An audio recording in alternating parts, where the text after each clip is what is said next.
Our spiritual service starts in 5 minutes. Get your friends, get your coffee, get your seats. Welcome.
Good evening, everyone, and welcome to Free Spiritual Community. We are a community for addicts and loved ones of addicts and spiritual refugees. We are breaking the silence of addiction while creating space for healing and recovery and spiritual connection. I just want to welcome all our online guests tonight, whether you're tuning in from home or from Free Circles, a sober living house, or your elliptical. We're glad that you're here with us tonight. I just have one quick announcement for you, but August 6th, it's a Saturday, we will have the free cafe grand opening. Yeah, you can clap for that, that's for sure. Yep. So 9 a.m. to 9 p.m., there will be stuff going on all day. We'll have ex-Bronco Monty Ball in the house, and he's going to be our keynote speaker that day. We're going to be grilling burgers and hot dogs. There's going to be games and raffles. It's going to be a great day. So mark your calendar for August 6th, all day, 9 a.m. to 9 p.m. You guys, at the end of June, we celebrated 4 years at Free Spiritual Community. And in case you missed it, I've got a video of the highlights of that night for y'all to check out. Here it is. Hi, my name is Jim. This is my 3rd time here. And free means to me, we don't do shame. Free means to me that God doesn't see me as damaged goods. And my friend Carla, who found in her office desk an old flyer, sent me a YouTube, and it was the YouTube of the baptism. And she goes, Jim, you're probably going to cry. I'm like, what? Okay. When they got to the end of the baptism and said those 3 things, I cried every single time. And the 3rd thing that made me cry, thank you, Tammy, for standing up for someone like me who is identified as a gay man. And you took the fall.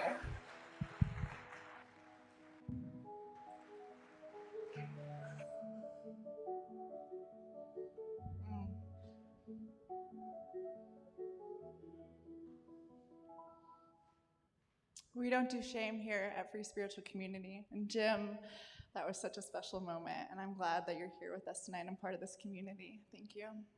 Love you. Hey, so how we start out every week at our community is by lifting everyone up, by celebrations. So whether you're celebrating a sobriety birthday or a baby or a belly button birthday, an anniversary, whatever it is, we want to lift that up with you. So our online community will take 3 minutes online and just drop in your comments what we can celebrate with you.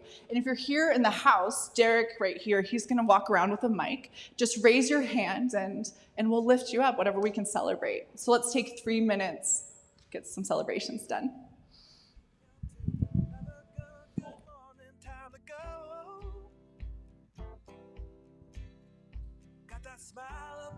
Michelle, alcoholic. I celebrated 60 days on Thursday.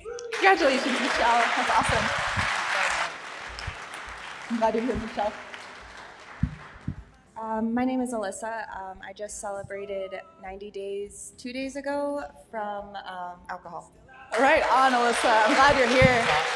That's awesome.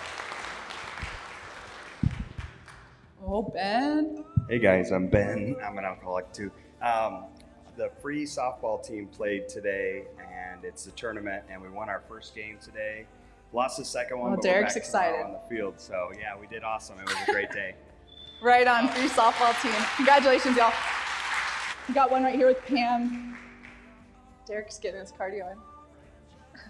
It's good for him. Hi, I'm Pam. I'm Al-Anon, and my son was transferred from jail last week to a dual diagnostic facility, and fingers crossed. We're praying for Sam, Pam. I'm glad you're here tonight. I'm Jim, and in February I had unknowingly a stroke in my sleep, and it took out part of my vision. And I noticed this week that the blind spot that's in my eye has shrunk a little. I'm glad you're here. I'm Brian. I'm an addict and alcoholic, and this is my first time at Free, so. Right on, Brian. We're glad you're here. We're really glad you're here, Brian. I'm Amanda, and after being sick for 2 months from a normal common cold, I am feeling better, and it got very complicated. Oh, we'll lift that up for sure. We're glad you're here, Amanda. I'm really glad you're here. So I got one. It's kind of a celebration and a heartache, but my car was stolen this week. Still haven't found it. I reached out on Facebook, asked for help. Maybe it could. A guy that in recovery from South Carolina gave me a car for $1. Oh, so, that's great. That's awesome. That's a celebration, so that's pretty cool. We'll lift that up for sure. Right? and I got a shirt from Jim, and it's my shirt. That's great. Daddy AF, you know, that's a celebration in itself. It's never coming off. We got one last celebration. I'll throw one up. Last week on July 8th, I published a book about addiction interventions, and it hit #1 on Amazon in all these addiction categories. So glad to be helping people out. Right on, Rob. We'll lift that up for sure. All right. Darren, would you like to join me up here tonight? Oh. Well, no, whichever one. I'm not going to find it. How are you, Darren? I'm good. I'm glad to have you here. All right. It's my first time. It's kind of my goodness. nerve-wracking. Oh my goodness. How is it? How does it look out there? Pretty excited. Don't they look great out there tonight? Yeah, you guys look It's a good-looking crowd. All right, you want to take the first one? Sure. Okay, great. All right, these are celebrations from our online community.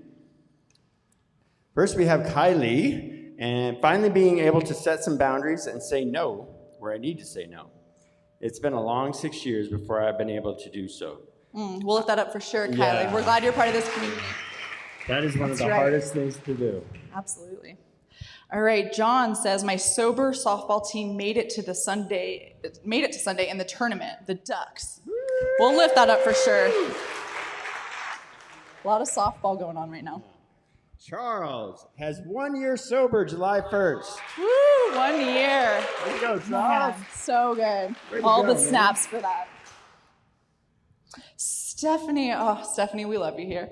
Celebrating my love for the free community. On Monday, I accepted a job as a caregiver for the elderly in their homes. I'm looking forward to hearing their stories. Aww. Stephanie will lift that up for sure. You're perfect for that. That's great. She'd be great. All right, Rachel? Rachel is 4-month birthday? 4-month birthday. So Sober 4 months, birthday? all right. Belly button birthday? We'll lift it up. She's really good at it. All right, Mike Anderson says, celebrating my dad's birthday. He may be in heaven, but I have 9 years plus sober that he got to see. He was proud. That's great. That's a great one to end on. So Darren, there's the red dot. That means that we're done here, but I appreciate you being up here. Thank you. Thank you so much. He did great. All right, y'all, we're in our 3rd week in our series of the power of now. So here's a video for y'all to check out.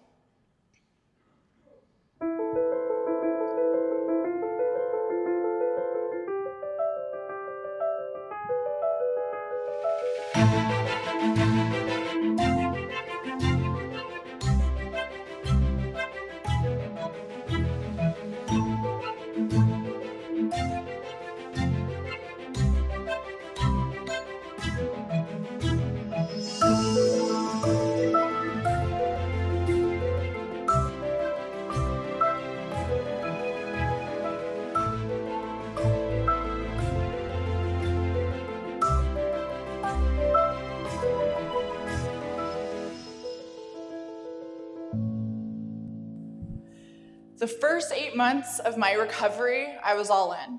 Y'all told me to go to 90 meetings in 90 days, and I went to 90 meetings in 90 days. You told me to put in the work, and I put in the work.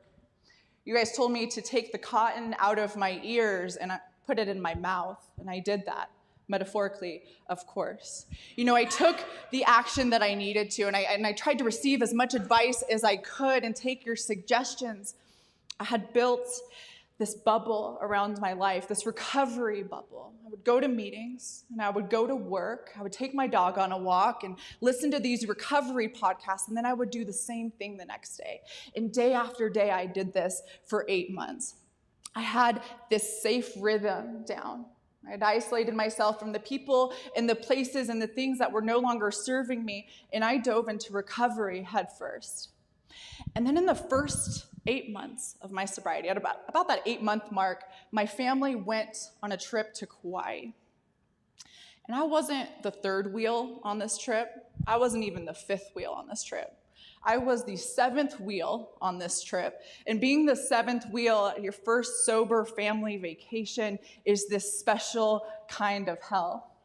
And by day 3, things started to get really bad for me, really quick.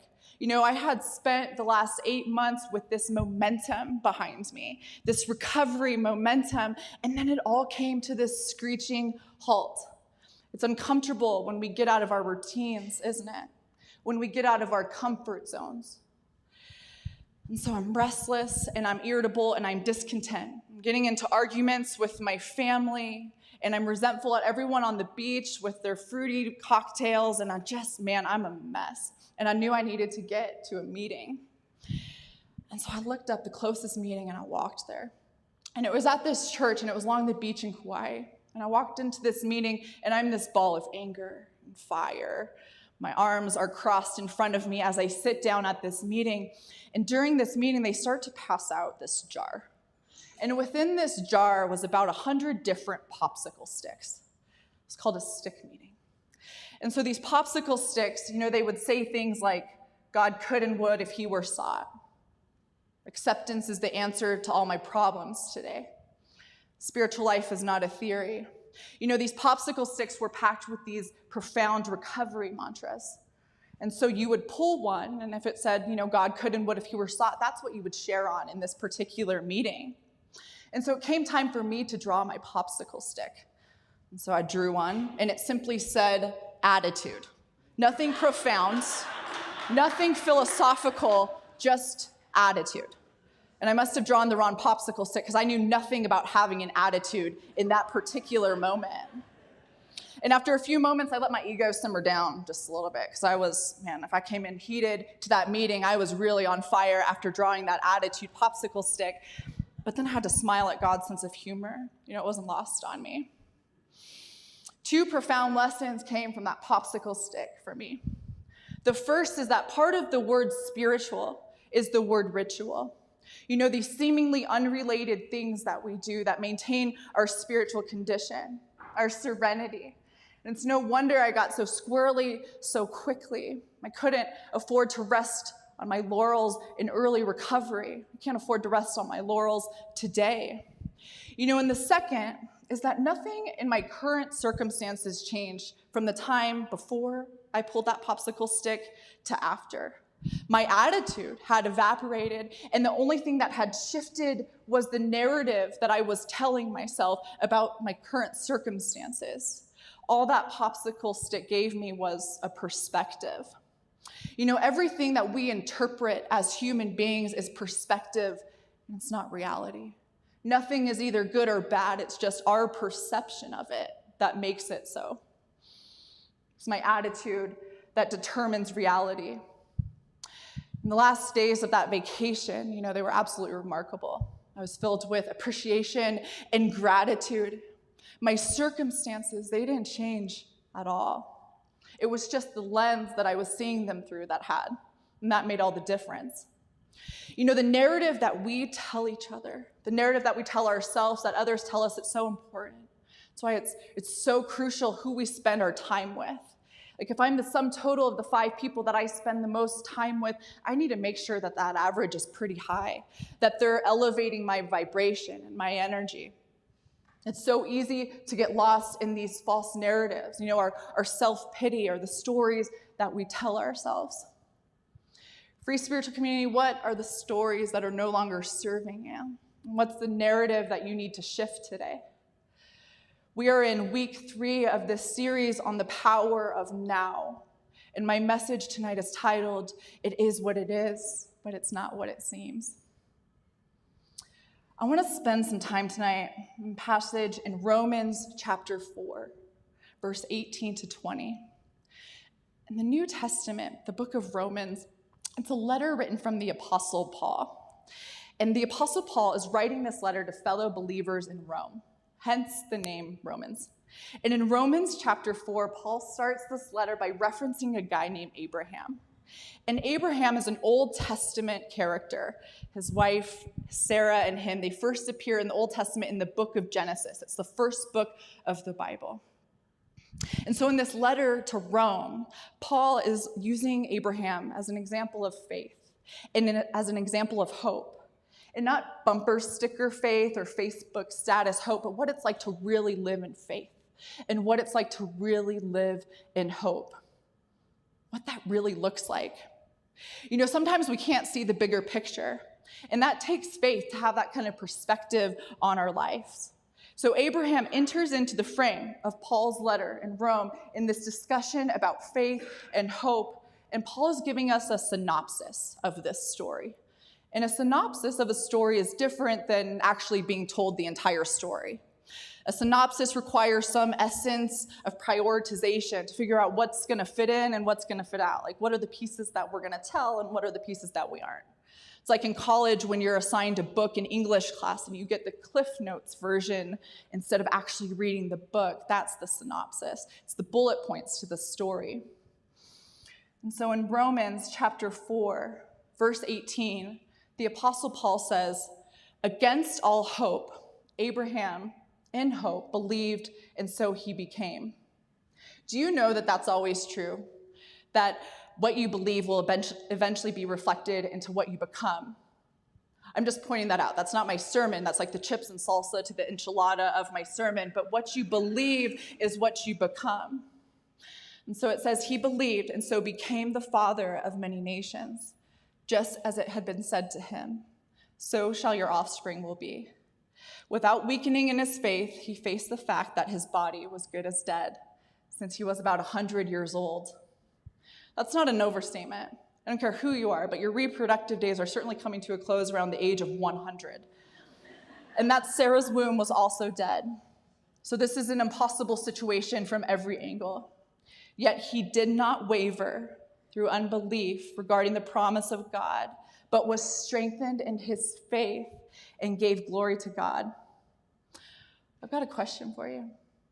Is your life being narrated by feelings or by faith? And I think that's what we're being plopped down to here with Abraham. Like he's got a decision to make. And in Romans chapter 4, it's just giving us some of the story, not all of the story. Abraham and Sarah, they're very old. That's what Paul's letter is telling us. They're very old. They're having infertility issues, but they believed and so they became.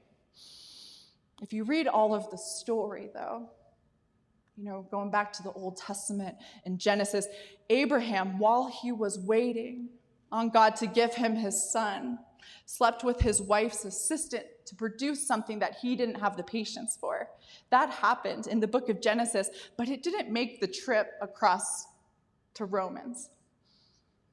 Have you ever made some bad decisions waiting on God's timing? That tidbit of information didn't make the train from the Old Testament to the New Testament. Isn't that interesting? And that in the story selection process, in the narrative, it didn't even make the cut. And then years later, about 15 years later, when Isaac, the son that Abraham had waited so diligently for, God tests Abraham's faith by instructing him to sacrifice this son. And Isaac is ultimately spared by an angel, but that story didn't make the cut in Paul's letter either. Have you ever been tested by God? Really tested. But what did make the cut in Paul's letter was against all hope. Abraham in hope believed, and so he became.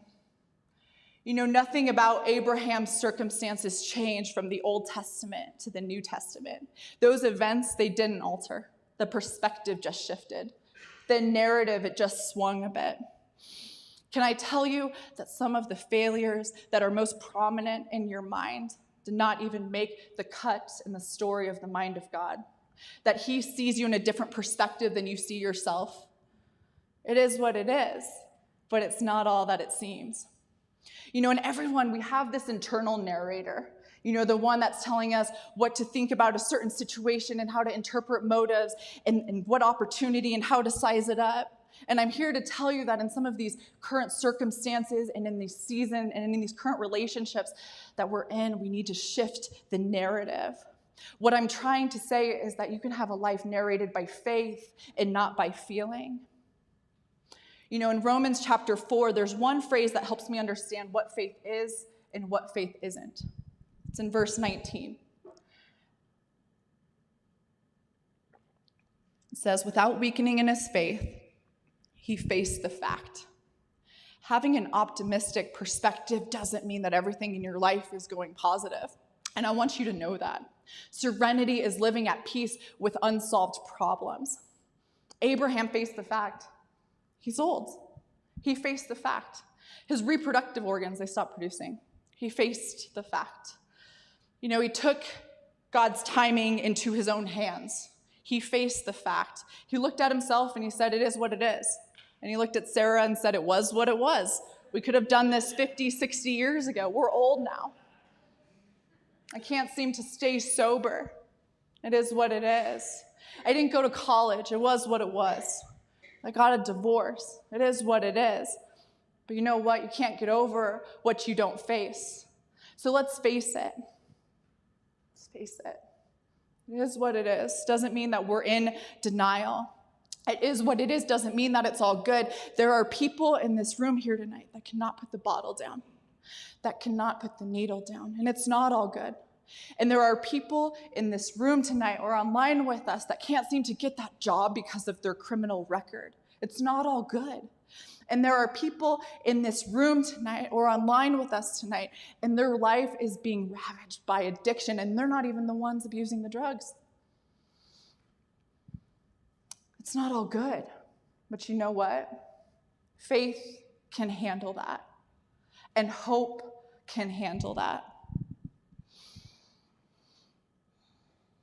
The starting place for authentic faith and hope is honesty. God, I'm disappointed right now. Did you know you can tell God that? And he won't hold it against you. Faith is not a feeling. You can be a pessimistic person and still have great faith. Even great faith has weak moments. You can do both. Hope is standing in the middle and making a decision that it is what it is, but it's not what it seems.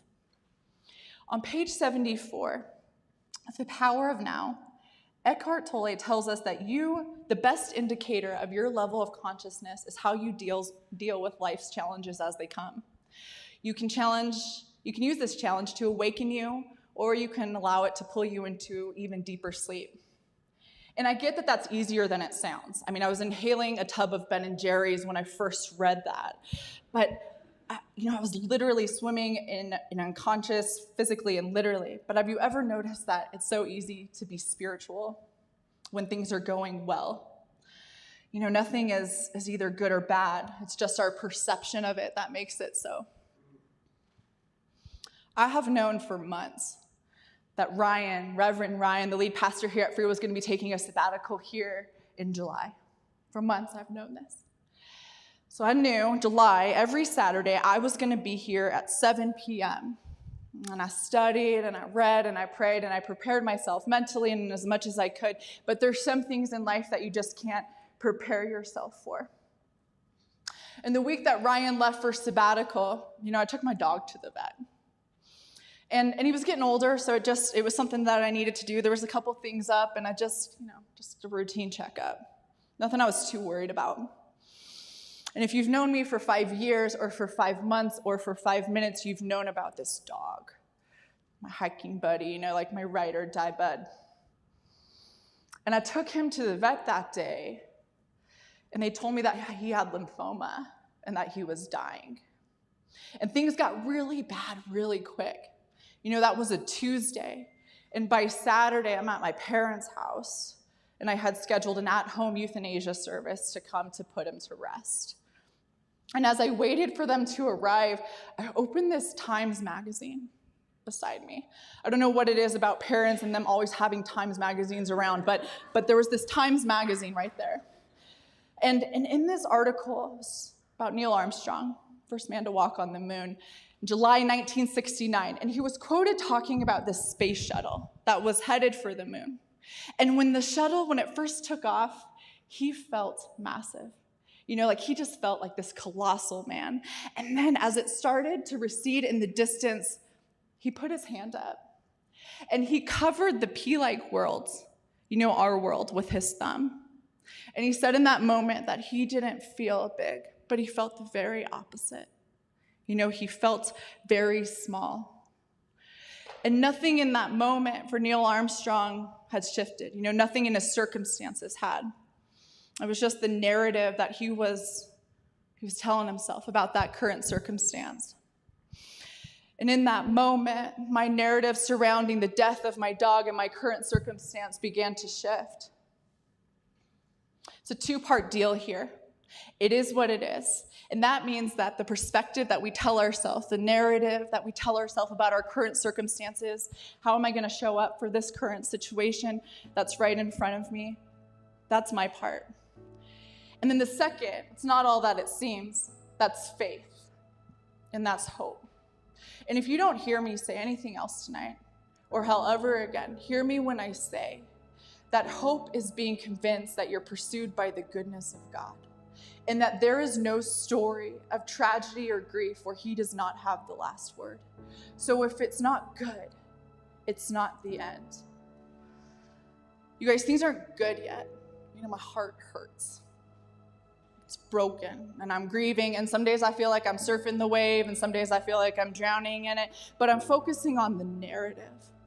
I'm focusing on facing it head on, facing it with hope. Why are we always so anxious or worried? Jesus asked his disciples, can an anxious thought add a single day to your life? And the Buddha taught that the root of suffering is found in the wanting and in the craving. It's all in that narrative. So as I close, I want you all to reflect for 60 seconds on what are the perspectives that you're carrying that are no longer serving you. What narratives do you need to shift today? Free Spiritual Community, whether you're pulling popsicle sticks out of a glass jar in Kauai, or you're on a space shuttle that's descending away from Earth, and you can cover your thumb in that sphere with 7 billion people on it. Shifting our narrative isn't meant to minimize our experience or our problems. Shifting our narrative is just meant to maximize the power of God. And that realization, this realization of hope and of faith, that's everything.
Well, tonight is your first night here with us at Free. The next portion of our service is the storyteller portion.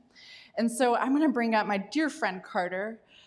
Carter celebrated 4 years sober this year and went from being this homeless, drug-addicted man to this recovered man who is now working and helping other men find long-term recovery. So I would love to bring Carter Smith up here.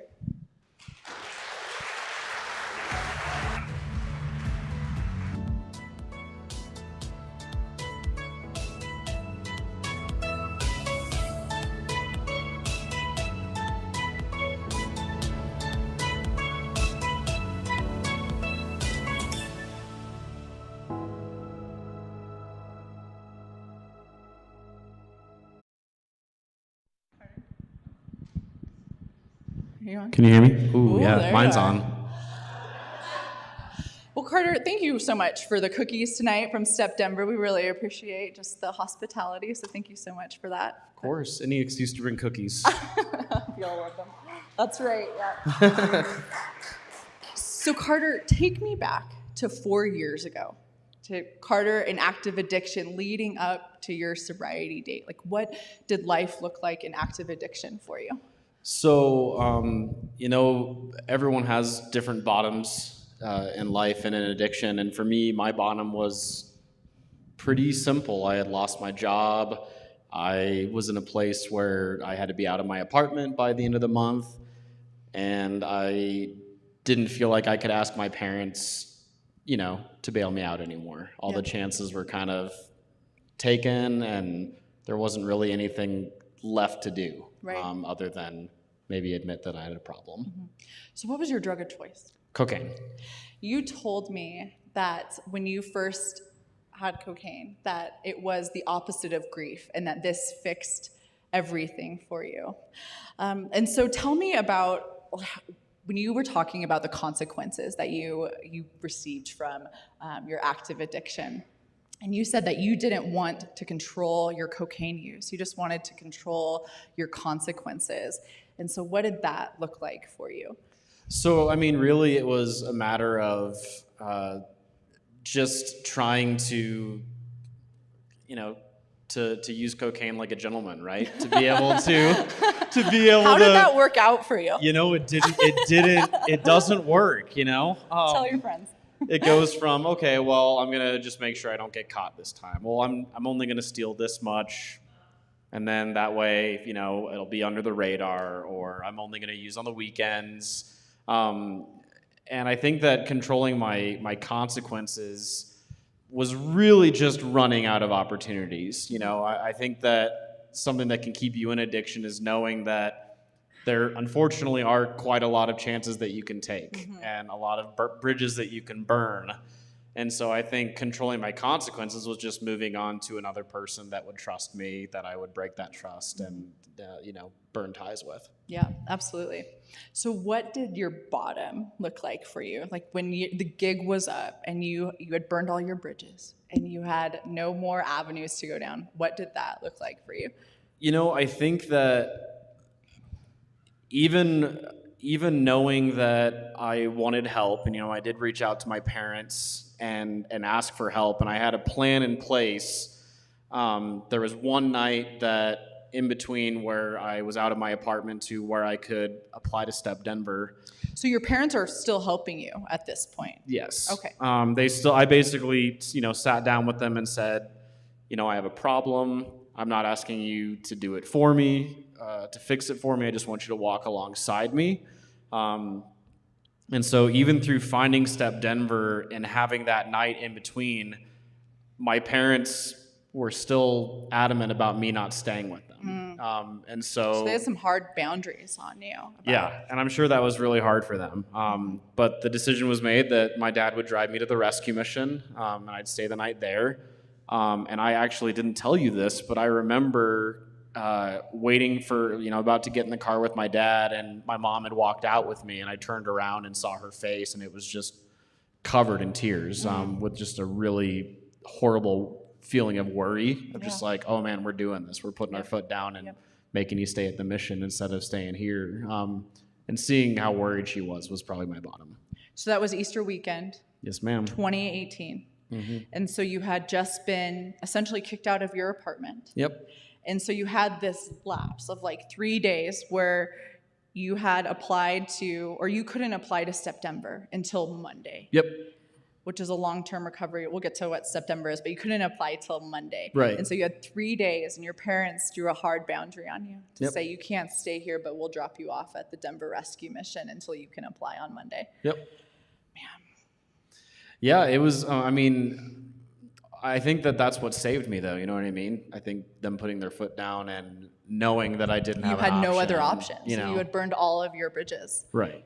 And so what happened after Easter weekend and that Monday morning? So I walked over to Step Denver, just walked around the corner, waited about an hour before they started taking applications, and I was the first in line. So I got to put my application in, and I was assigned a callback time to call back at 12:30 to find out whether or not I was approved. So it was like 8:30 at this point, and I had 4 hours to kill. So I called my mom and I said, hey, can I can you come pick me up and can I come wait with you? You know, if I don't get accepted, you can take me back to the mission, but just can I wait with you? And so she sat and she waited with you. Yep. Wow. Yeah. And she was there when I made the call as well. So for the people in the audience tonight and online with us, what is Step Denver? Like, what does that mean? What did that process look like? What does that look like? Sure. So Step Denver is a men's residential recovery facility that helps men that are struggling with addiction take the time they need to get back on their feet and establish long-term sobriety. So, you know, it's no cost to enter. They help you find a job. It's one of those programs where it's very much peer-to-peer. So everyone that's on staff has been through the program. Your recovery support manager has been through the program. And it's just about kind of getting back on your feet and being in a safe, sober living environment while doing that. And so whatever avenue that looks like, right? It's like, Yeah. so they supply a place to live and different programs, and whether it's 12-step based or other recovery programs. I know that you were involved in Celebrate Recovery as well. And so whatever avenue to get sober, right? Right, yeah. They have their required meetings throughout the week that some are small groups where it's a topic discussion around recovery with some of the guys, and then they do have 12-step meetings at the facility. But as far as finding an outside recovery meeting, it can be any type of recovery meeting. It can be Recovery Dharma, Celebrate Recovery, All Recovery, as long as it's recovery related, the men are allowed to pursue that. So you told me that you connected your drug use to loss and grief. Like that was your solution. It was loss, grief, despair, my cocaine use. And so what does your solution look like now in recovery? That's a great question. So, you know, I think that I was very fortunate and didn't have to really experience loss again in my recovery until I was about a year in. I know a lot of people, even within their first couple of days of trying to get clean, they lose somebody. I can't even imagine doing that. So if you're still in this after that happening, good on you. But for me, it was a combination of having a supportive community that I had established through being a Step Denver resident and building my recovery community. But it was also just the way that I handled it. You know, you even talked about it tonight. Our circumstances don't have to change what's happening in our life as long as we face it differently. And I think just being able to look at it differently of, you know, I'm sad, this sucks, but it doesn't have to change who I am, and it doesn't have to change my life circumstances. I have a lot of good things going, and you know, also having a higher power in place too, and just trusting that we're not in the results business. You know, we're here to just do the next right thing and to do what we're called to do, and the rest will kind of figure itself out. And it's not always pretty, but it's always what it's supposed to be. Absolutely. Yep. So what does recovery look like for you today? You know, with I know your work with Step Denver, but the work with your family and the repair that's happened in your recovery, like what does that look like for Carter today? That's a really good question. So, I mean, before I was at Step Denver, I was very involved in the theater community here in Colorado, and man, I was barely hanging on before I got my act together. You know, I was doing shows, and we know how that's like. Yeah, I would be in a show and get high right before I got there, and just be in withdrawals the entire performance, and then go home and pick up again. How did those shows go? I wish I could tell you. I don't remember. By the grace of God, I did not get fired from those shows, but I was on autopilot for sure. And now, especially 4 years into this, I'm getting to do theater regularly, and I'm really showing up and realizing, oh, you know, you're talented without using drugs. You know, you can do this, and it's actually better. I also am just in a place where I'm showing up for my family, right? In small ways, buying birthday presents, you know, things like that. Yeah. So tell me about what is the one word of hope for Carter 4 years ago, who you told me that you thought you were this lost, hopeless case. So what was the one word of hope that you would give to the Carter 4 years ago who needed to hear it? If I could sit down as I am now with Carter right before he got into recovery, I just would have told him, hey, it's gonna work. You know, like it definitely it felt like such a thing that I had to do, a monumental task to get sober and to get my life back. But if I just had my future self to tell me, hey, it's actually gonna work, so just hang in there, that probably would have been less stressed. Yeah. Take the action. Stay out of the results business. The Yeah. results are God's business, Yep. right? Awesome. Well, Carter, thank you so much for joining me up here tonight. I appreciate you, and thank you for supplying us with cookies tonight. And we're really appreciative of Step Denver and of you. So Likewise, thanks for having me. Thank you so much, Carter.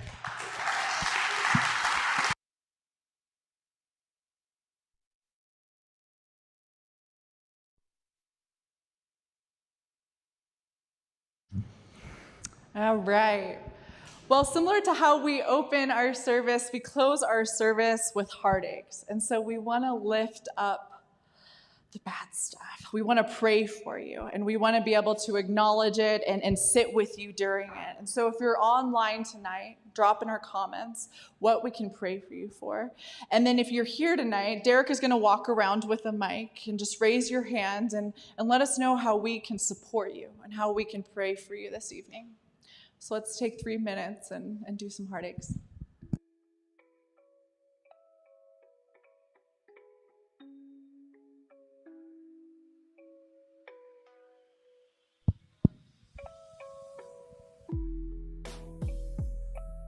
Hi there, my name is William. I'm a recovering addict, and I was at another program before going to STEP called Providence House, and I was there with a young lady named Sonia, who passed away from alcoholism a few days ago at the age of 30. And her service was earlier today. I did not go. I wasn't really feeling strong enough to grieve that, but I made it a point to come to something where I could share about how her recovery really was a light and I think helped a lot of people. And so in a way it's a celebratory sorrow of it's sad that she's gone, but I celebrate Sonia today. Thank you. We'll lift that up for sure. Thank you for sharing that, praying for her and your family. Hi, I'm Barb. First time I came to Free on Saturday night was June 4th, and I was getting ready right before the meeting started, the group started. I was calling my dad to wish him a happy birthday, and when I took out my phone, my sister was calling me to tell me he had passed away. And I shared that on June 4th here. And so I went home to Kansas. This is both, and this is exactly what you were talking about tonight. You know, my perception was I'm going to go back to Kansas and we're going to have a funeral for my father. And my sisters haven't spoken to me for 7 years because of my alcoholism. They just got sick and tired, and they welcomed me with open arms. And we've bonded again. We love each other, and we're able to express that. And even though I'm grieving for my father, I didn't expect the outcome that happened. We'll lift that up for sure, Barb. Thanks for sharing. Hi, I would just ask for prayers for my son Matthew, who's having a really bad day today. Prayers for Matthew and for you and your family. I would just like to pray for my friend Jeff Quinn, going through bone marrow transplant. Prayers for Joe. Any last heartaches? Is there one? Derek, right behind you, sorry. I want to pray for my family and my nephew who's been missing since February 2nd of 2019. We don't have any answers, and just want to pray for answers and that peace for my family. We're praying for your nephew and your family. I would also like to add to that prayer because his nephew is my son, and if you could double pray for him, thank you. Prayers for him. Mr. Watson, are you going to join me up here this evening? I would love that. Oh, Derek Scott.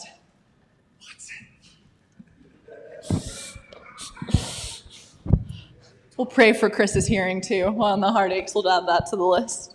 What? You want to take the first one? You know what? I have one. Oh, I would love that. I've got a good friend for 15 years in my men's ministry, And Scott's been battling colorectal cancer for 13 years. And doctors gave him weeks. He says days. His wife left him in the end, going into hospice. And he sounds positive about his transition, knows where he's going. But prayers for Scott, prayers for his wife who left him. His family. And then Scott's kids, yeah. That's a rough thing. Yeah, it is. Thanks for All sharing right. that, Chris. Well, you can take the first one if you want. Okay. Is there one? Or is there a red dot? There we go. Steph. Friend of mine has relapsed again. It's true that we pick up where we left off and we get worse, never better. My heart breaks for him. His family has given up and fled. He's in New Mexico. Prayers for him. Thank you, Stephanie, for sharing that, and prayers for him and prayers for you as well, sister. Thank you for being supportive of him. Yep, absolutely. Prayers for you, Stephanie, and for him.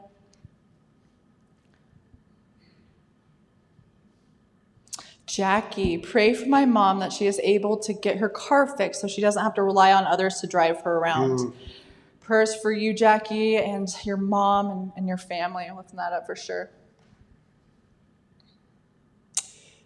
Sister Christy, prayers for my friend's family.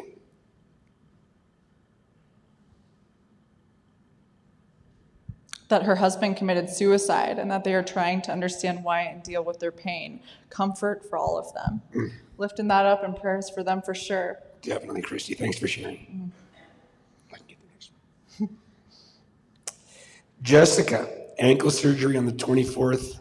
Number 24. Those on 24 Monday. ankle surgeries? Wow. Oh my goodness. Wow, girl. Whew. Jessica, we're praying for you. Really hope man. this fixes it. We hope so too. We That's hope a so, lot too. of work, Jessica. Prayers for you. And prayers for the doctors that they get this done right this time. 24 is the lucky number, right? That is a lucky number. I hope so. All right, Stephen, please pray for Betty, a lady in recovery who lost her husband 6 weeks ago, high school sweetheart. She is grieving. Thank you for all you do. Stephen, we are lifting you up in Pennsylvania, and Betty and her husband, we are glad you're part of this community.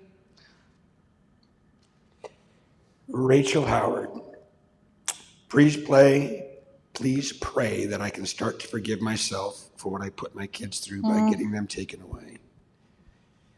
Pray that soon I will gain full custody back. Prayers for you, Rachel. Prayers for your children. And congratulations on finding recovery. Absolutely. Well, Chris, I appreciate you being up here with me. Thank you so much. Always a pleasure. All right, you guys. Well, we just want to thank you for your generous donations in this community. We have a couple boxes around here at Free, right next to Chris right here, that are cleverly called giving boxes. And then there are 3 ways to donate online. The first is that there's a free app. You can download this app. It also has all of our messages on it, all our events that are happening. So you can download this app and give that way. The second is to text Be the Wagon and follow a couple simple instructions on there. And then the third is www.freespiritualcommunity.com and then that giving tab. So we just thank you for your generous donations, and we know that that's a spiritual practice for a lot of you, and we appreciate you. Thank you. All right. Derek, would you like to join me up here? We're going to go out with the Serenity Prayer. Would you mind just saying a prayer over everyone tonight? There was a lot of heartaches here tonight, so there's a lot of heartaches online and in here in the community, so maybe we can, we're going to pray for Brett too. So maybe we can say a prayer over everyone in the community and then go out with the Serenity Prayer. Someone mentioned my shirt? I love it. I love it. Oh, that's what Brett was laughing about. Yeah. Okay. Just leave your hands open as a sign of letting God in. We're going to ask him into this space and be like, God, please lift up those that are struggling right now with relapse, with connecting, with their addiction, with struggles with cancer and pain and suffering. Lift them up today. Let us come across them. Let us love them today. Let us reach out and be there for them, because we are surrounded by the people in this room. We are not separate. Your love is in our hearts. So let us share that with each other. We ask for healing. We ask for growth. We ask for the courage to walk through the fire because some days are just harder than others and some days are just easy. But we ask for the courage to take another step of faith, to grow, to be there for each other, to build each other up, to love each other, and just do what's right. So be kind. Let those out there right now that are suffering and struggling, let them have a light bulb moment. Let them have a moment that they want to make a different choice. And if you put those people in front of us, let us be kind, let us be caring, let us give them the hope that they can be miracles too, because we all sit here as miracles, whether you're an addict, a loved one of an addict, or you're a spiritual refugee. We welcome you all. I don't care who you are, what you're doing. You have a place here, and God wants to give you a seat. So we lift up those today. We lift up each other. We love each other. So love each other as you love yourself. And we'll go out with the serenity prayer. God, grant us the serenity to accept the things we cannot change, the courage to change the things we can, and the wisdom to know the difference. Amen. And it's a place I can wear a shirt like this. I love it. Have a good night, everyone. We're glad you all came out. Thank you so much.